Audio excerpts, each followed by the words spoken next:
Hello, everyone. I'm Cyrus Webb. And I'm Manswell Peterson. And we welcome you to the Author's Den. This is the place where authors come to share their writing journey and encourage others. And we have some fun along the way, too. That's right. Glad you're here. Sit back and enjoy this episode of the Author's Den. And hello, everyone, and welcome back to the Author's Den. I'm Cyrus Webb. Here in just a moment, I'll be joined by my co-host, Manswell T. Peterson, and we have a very special guest that's joining us today. I'm so excited about this. Tina Siemens is going to be our guest on this episode of the Author's Den. We're going to be discussing what it's been like for her to write nonfiction books and share those with her audience, and of course, let you guys know how to stay connected with her. I'm going to go ahead and bring in Manswell. If you all are not following Tina, we'll remind you how you guys can be able to do that. Hello to you, Debbie. Good to see you. Hello to you, Elise. Good to see you as well. Manswell, hello to you. Tina, hello. How are you? Hello, Tina. How you guys doing? Thank you so much for having me. Glad to do it. We're glad to have you with us. Jonathan, hello to you. Good to be able to see you. Hope your traveling is going well for you. Jonathan, let's see, is that Nurse Jackson, I think it is. Hello to you. Good to be able to see you as well. So we're so excited, Tina, to welcome you to the Author's Den, this week. And this show is all about being able to share the story of authors. A lot of times, readers get to know your books, but this is a place for us to be able to talk about you as an author, what it's been like for you to do what you love. And then, of course, what's been like for you to see the response as well. I'm going to kick us off, and then I'm going to throw it to Manswell. So, Tina, you and I have gotten to know each other for quite a while. Hello to you, Latonya. Good to be able to see you. And it's been so great being able to see not only the way people have responded to your book, but we should let our audience know Tina recently got recognized with her book Seminole. So congratulations to you, Tina. Tina, what has it been like for you to share your family's history with the world and to see the way that people are responding to it? It has been overwhelmingly a beautiful thing to see, getting emails from literally around the globe.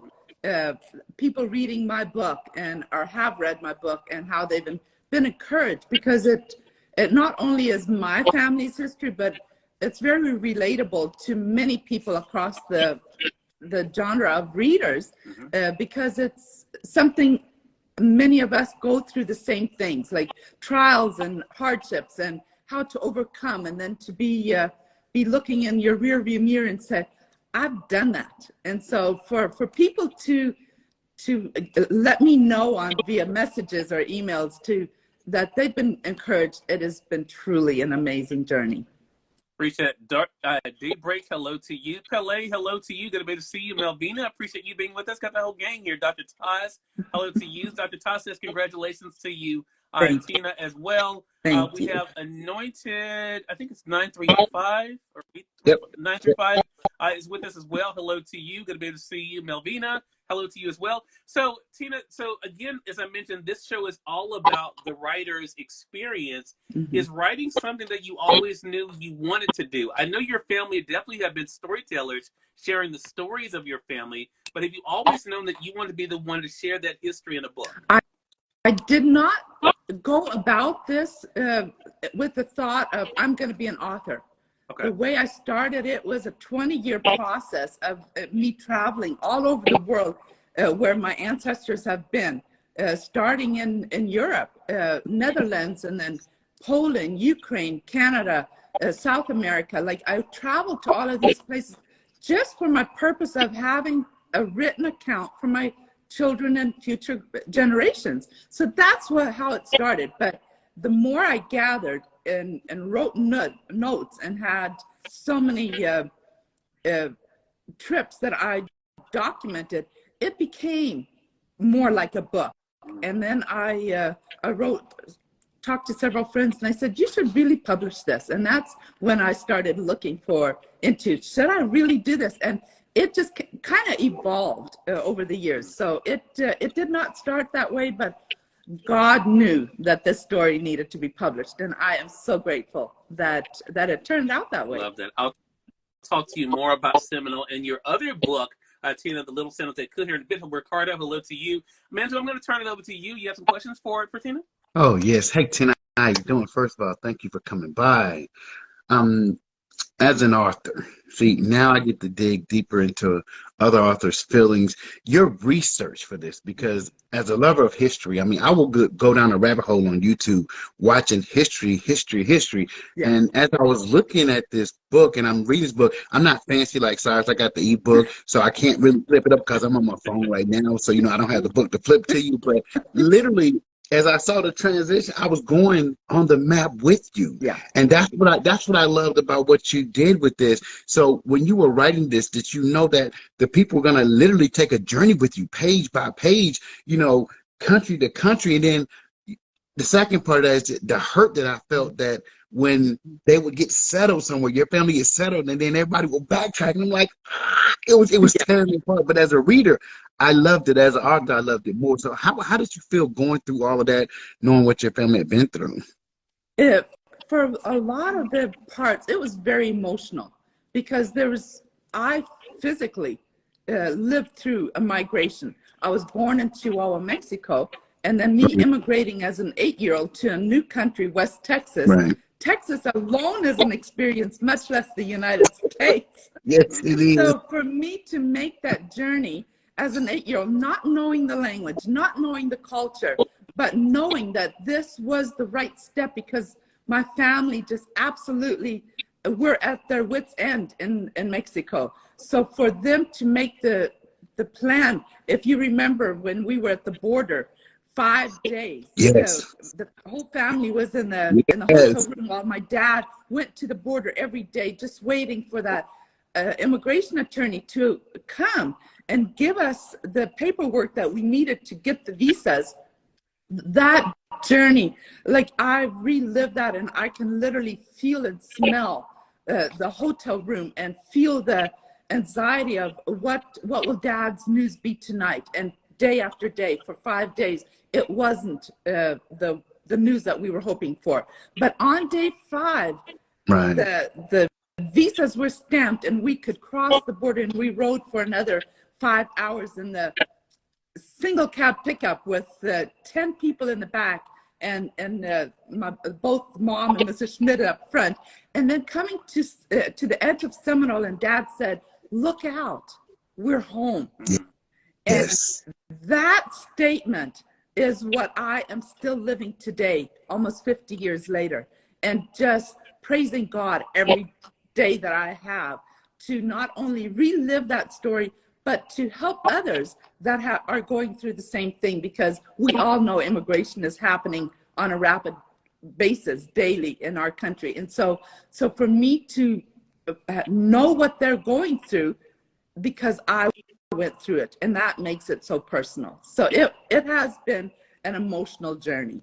Right, because I got mad. It's like every time your family went somewhere and they cultivated the land and they got everything going right and they had all these promises, and they come back and snatched away. And then you go somewhere else and then you cultivate the land and they snatch the promises away. And then I'm sitting there like, finally. It's like, and I got the nerve to say that, the way I write stories, yeah. But it's like, I'm like, finally. And so it's like, I felt like this weight was off my shoulders while I was reading this book. And I'm like, you literally wrote it so well to where people were walking the stuff with you. My biggest thing I always ask other authors is, when you write, do you like it noisy or do you like it quiet? Because that's always an interesting perspective. I have to have it quiet. I have to have my own space, preferably when I'm the only one at the house, and just going through the manuscript over and over and making changes and then adding new stories that come to mind. It has to be in solitary. Right. See, I like noise. I have to have a bunch of noise. And so it's like literally, like you might have your paper strawed out. I've got this big old board that I write on and I have all this noise. And so the other side of this, what people don't understand, when you write something historical, sometimes you have to create those fictional characters to go finish telling that part of the story. Yeah. And so how was that? Because you had to fit all that in with all that research. And I know how much time it takes for that. How much was that on you to make sure you fit everything in great? I had to I love timelines. So I have timelines about everything. Timelines with sticky notes, and timelines with stories that I've heard and picked up, and I physically even put items on my timeline to where it was a visual. So timelines for me was how the story connected. Because when I started this journey, we have very well-written documents over the years, Right. but for me, I had to make it to where it was understandable and it made sense to me to make this whole story flow. And that was a lot of fun, and also many nail-biting moments. Well, will this really come together? And it did. In the end, it did. Well, I'm gonna tell you now, I could talk to you forever about this. I'm gonna turn back over to my calls because I got like a million questions, and I'm probably gonna reach out to you offline. But I'm gonna turn back over to the guy with the book because my ebook is sitting right there and I can't flip it. So I'm gonna turn back over to Cyrus. All right, great questions, Manswell. I want to read what Daybreak 197 says. A noise doesn't bother me when I write, and Latonya says I love timelines too. So Tina, I wanted to talk to you about the other part of this, because when you were talking to Manswell, what I thought about was, history we're going through an interesting period right now when it comes to history. And some people appreciate history as you do, and as I do, and I believe Manswell do as well, and probably some of our audience, but not everybody does. And not everyone understands the importance of history. When did you know that the history that you shared in your book, Tina, was so much bigger than you? Because you said something really interesting when you were talking to Manswell. You said immigration is something that we all see here. So it is something that is universal. So what do you want people to know about the importance of not only their history, but also their family's history? Well, it's very important, because if we don't know our history, for one, history repeats itself. So if we don't know the history, then we don't know the pitfalls and the shortcomings, and so then it will be repeated.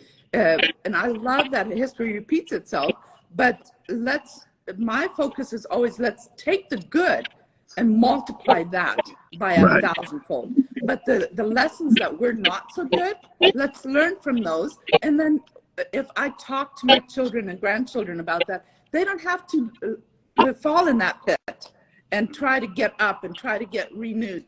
But if I know my history, then I can prevent that for somebody else. And I think that, to me, is a huge thing of loving, not just knowing your history, but loving the stories that you have.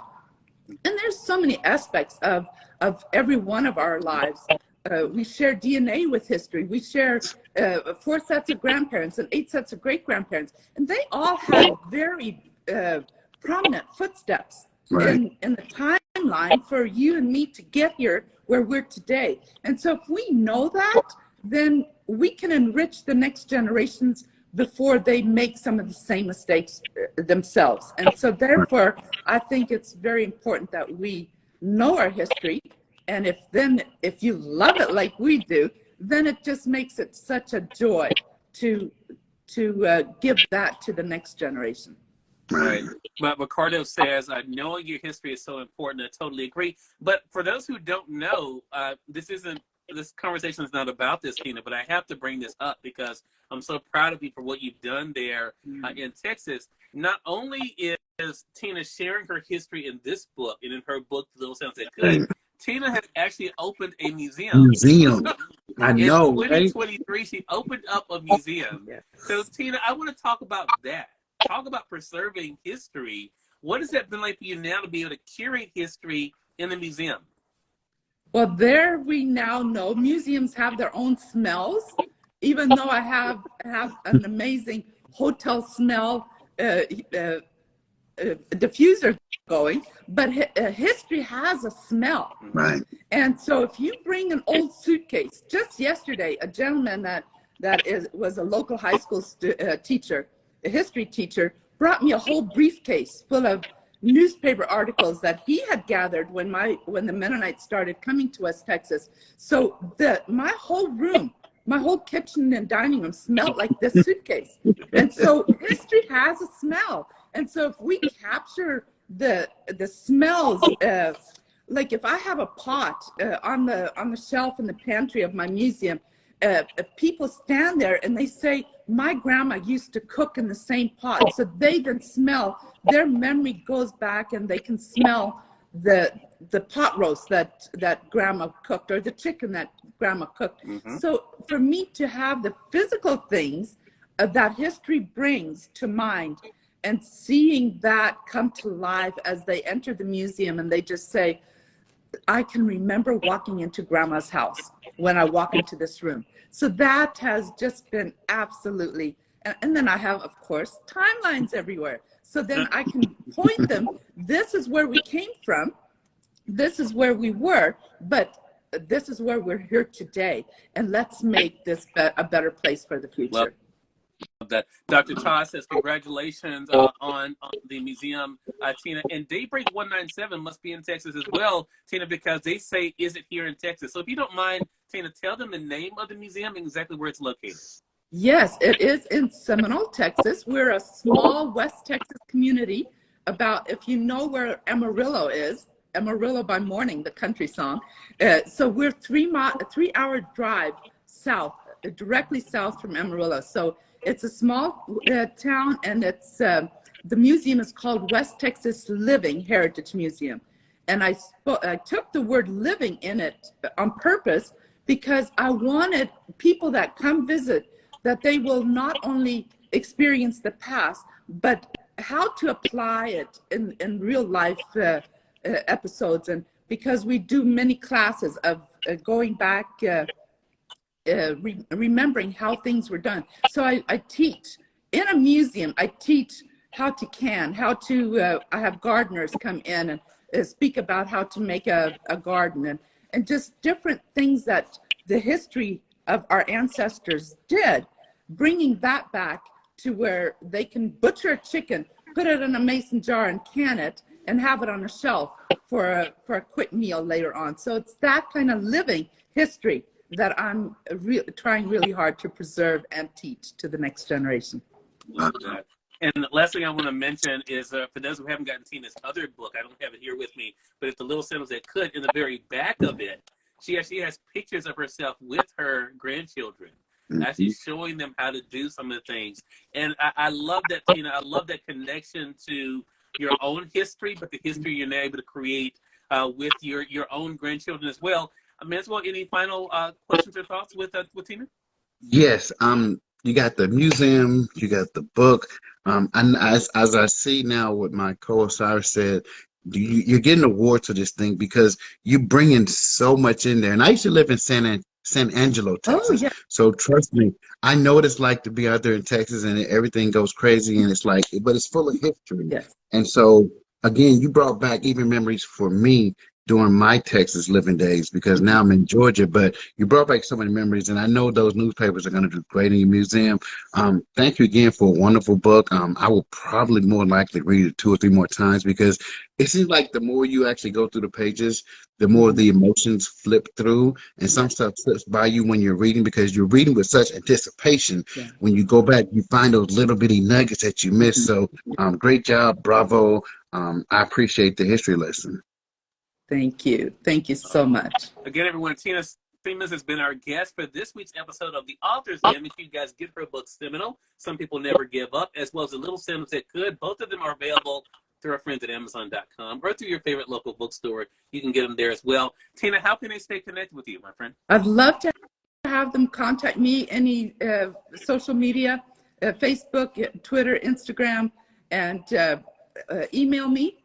Call me. My numbers are on my social medias. I'd love to have a one-on-one, because history is such a broad spectrum of things that we could talk about. So I'd love to connect with you.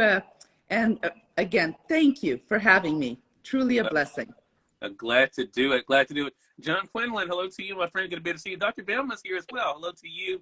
Jay Carter, thank you so much for being with us. And Manswell, what about for yourself? How can our viewers and listeners stay connected with you? They can find me the same way. All social media platforms, Manswell T. Peterson. Look me up. Like Tina said, I have phone numbers as well. Call me. You want to talk? I'll talk to you as well. I enjoy talking to the readers. So we have that in common, Tina. Thank you.